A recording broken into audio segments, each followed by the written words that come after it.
He started from the trunk of his car. No investors, no office, just shoes and a crazy belief. That man was Phil Knight, and this is how Nike was born. 1960s. Phil Knight was just a student, obsessed with running, and one question kept bothering him. Why were good running shoes so expensive? And why were there so few options? End quote. He had an idea, simple but risky. What if he imported better shoes from Japan and sold them in the US? No one believed him. No experience. No money. But he didn't wait. He borrowed money, placed a small order, and hoped for the best. The shoes arrived, and Phil didn't open a store. He opened his car trunk. He drove to track meets, talked to runners, and sold shoes, one pair at a time. No branding, no marketing, just hustle. And slowly, something interesting happened. Athletes started coming back. The shoes were better, lighter, faster. Word started spreading. But Phil wasn't alone. He teamed up with his old coach, Bill Bowerman. And Bowerman had an obsession. He wanted to build the perfect running shoe. One day, he poured rubber into a waffle iron.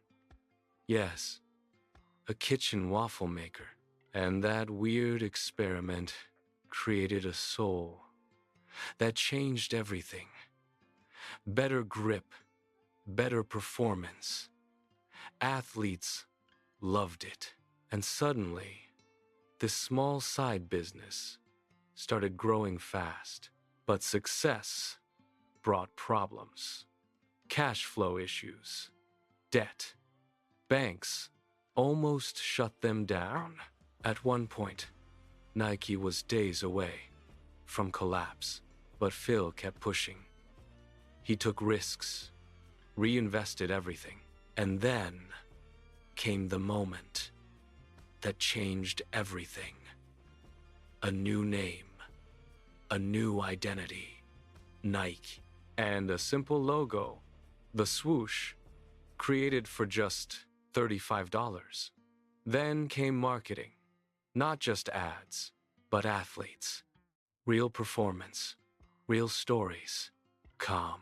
And later, one deal changed the company forever. Michael Jordan, Claire. That partnership turned Nike into a global empire. Billions in revenue. A brand known everywhere. But here's the truth. Nike didn't start as a company. It started as a guy selling shoes from his car. No perfect plan, no perfect timing, just action. And that's the lesson. Most people wait. They wait for money. They wait for the right moment. They wait until it's too late. Phil Knight didn't wait. He started with what he had and figured it out along the way. So the real question is, what are you waiting for? Subscribe to Daily Money Labs to learn how money is really made and how it's lost.